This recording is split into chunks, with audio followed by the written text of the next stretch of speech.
সাল্লাল্লাহু আলাইহি ওয়াসাল্লাম। উপস্থিত মাধবপুর উপজেলাধীন পশ্চিম সাতপাড়িয়া হিলফুল ফুজুল যুব সংঘের উদ্যোগে কবরবাসীর স্মরণে উরসে আউলিয়ার চতুর্থ বার্ষিক সুন্নি মহাসম্মেলন। আজকের মাহফিলের বিভাগে অসুস্থ হয় আজ আসতে পারেননি রায়নামায়ে শরীয়ত তরিকত হাদিয়ে দ্বীন মিল্লাত বাংলার কলম সম্রাট বিশিষ্ট লেখক ও গবেষক উস্তাদুল উলামা আল্লামা অধ্যক্ষ শেখ আব্দুল করিম সিরাজনগরী হুজুর মুদ্দাজিল্লাহুল আলী বারাকাল্লাহু তাআলা ফি হায়াতিহি। সকলে বলুন আমিন।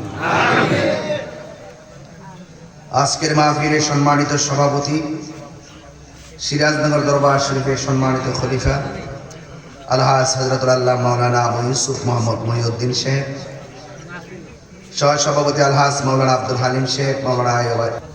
আজকের মাহফিলের প্রধান ও বিশেষ আকর্ষণ যিনি ছিলেন, দীর্ঘক্ষণ পর্যন্ত যিনি আলোচনা করেছেন, সারা বাংলার জননন্দিত আয়োজন সুমধুর কণ্ঠের অধিকারী হযরতুল আল্লাহ মাওলানা সহযোদ্ধা আবু হানিফ আনোয়ারী সাহেব মুদ্দাজিল্লাহুল আলী।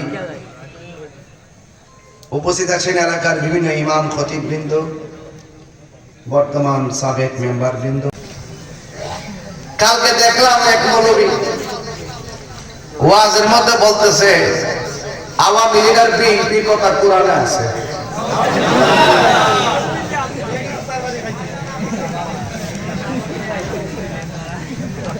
আমার সূরা উল্লেখের দলিল দেয়।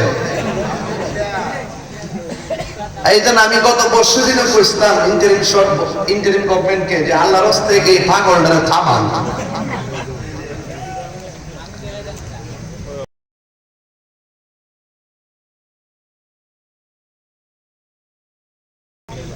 স্টেজের মধ্যে উঠলো তাফসির রাশমিকা মান্দানা, তাফসিরে ইন্ডিয়া, তাফসিরে পাকিস্তান, তাফসিরে আমেরিকা, তাফসিরে পিয়ার সিস্টেম।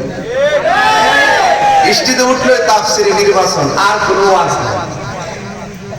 হেরা মনে করে একমাত্র ইসলামের দল বুঝে হেরা হই, আর আমরা এই দেশে বাইশে আইছি।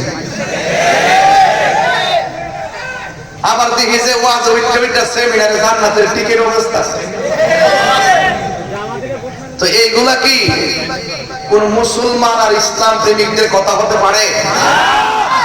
আরে পাগলের তো জ্ঞান আছে, এখন সিনে দেয় হাত দিয়ে পূর্ব। এগুলো তো পাগল থেকে আরো অত নিজের দিকে নিজের জাহান্নামে চলে যেতেছে।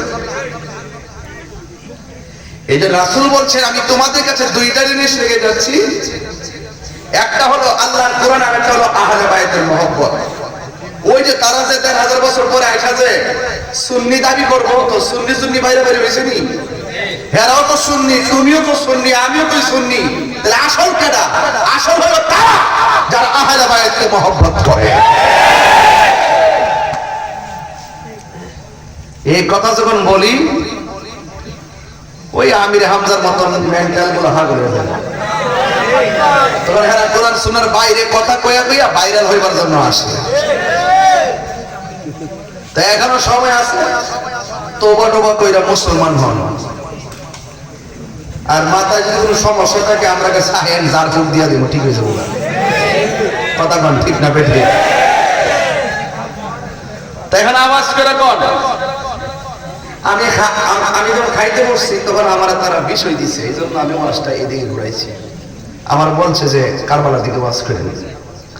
তা আমি ভাবছিলাম যে একটু পুরোরকম বুঝাই টুঝে যাবো গা, এই বিষয়টা লম্বা বিষয়, এর একটু চালাক আমার একটু আটকে রাখার ফন্দি করছে, এটা আমি বুঝছি। এরপরও আবার আহলে বাইতের প্রেম, এটা তো আমাদের জন্য একটা ইমানের খোরাক। কথা বলে ঠিক কিনা? সারা রাত্রে গেলে কি আফসোস লাগবো? তো যাই হোক, বলতে চেয়েছিলাম আমরা পাঞ্জাতনকে মহব্বত করতে চাই কি চাই না? আহলে বাইতকে মহব্বত করা দরকার আছে না নাই?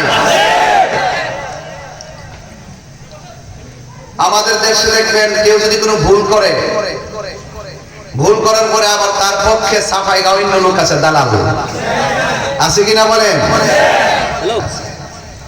এই দালাল গুলোর কারণে সকল ডিপার্টমেন্ট অতিষ্ঠ। প্রত্যেকটা জায়গা দেখবেন এই দেশ শেষ হয়েছে একমাত্র দালাল মূলে। কথা বলেন ঠিক না বেঠিক? কি বলে? দালাল মূলে। আর আমরা সুন্নিরা চলি দলিল মূলে। দলিল আর দালাল এক জিনিস না। আহলে বাইতের প্রেম লাগবে বাসি নাকি? আহলে বাইতের প্রেম এটা কি মোল্লার সিদ্ধান্ত না আল্লাহর সিদ্ধান্ত? আহলে বাইতকে ভালোবাসতে হবে, এটা আল্লাহ নিজে ফরমাইছেন। এটা তাহির হুজুরের বানানো কথা না। আমার ব্যাপারে বহুত ধরনের কথাবার্তা আপনারা শুনেন, ফেসবুকে দেখেন। আমি বিগত দিন থেকেও অনেকে আমার বলছে যে হুজুর আপাতত একটু লাইন টেন মিলে জিরে ওয়াজ করেন, দেশের পরিস্থিতি ভালো না। আমি কই আপনারা যারা আছি ওদিন বাঁচবেন কিয়ামত পর্যন্ত, আপনারা একটু চিন্তা ভাবনা করে কথা বলেন। আমার সারা জীবন বাঁচবার আশা নাই। আমি 5 দিন যদি বাঁচি আহলে বাইতের প্রেম নিয়ে বাঁচতালেই চলবো। গাম মারা গোষ্ঠী ফ্যাক্টরা করবে, ফ্যাক্টরা দিনে রাইতে ঘুষ বাণিজ্যে পুরো ডিপার্টমেন্ট অতিষ্ঠ হয়ে গেছে। আজকে কোরআন শরীফের মধ্যে একটা আয়াত পড়ছিলাম, আমি হাফেজ দাদিকে আয়াতটা পড়তাম না, তোর অর্থটা কই। এই দেশে তাগুত শক্তি আছে, খোদাদ্রোহী শক্তি, তাদের বিরুদ্ধে লড়াই করতে হবে এবং সার্বভৌমত্বের বিরোধিতা যারা করে তাদের বিরুদ্ধে লড়াই করতে হবে। এই দেশের বহুত লোক আছে দেশটারই মানে না, তারা বহু ধরনের সিন্ডিকেট করে কথা বলে। আমরা ইংরেজি না পড়ি, আমরা আরবি না বুঝি, সরদারি না করি, কিন্তু বাংলাটা তো বুঝি। কথা কম ঠিক কিনা? যদি আপনি সত্যিকার অর্থে রিয়েল হিরো হতে চান, আহলে বায়তের মহব্বত আপনার হৃদয়ে আনতে হবে। তাইলে আপনি হক এবং বাতিল বুঝবেন।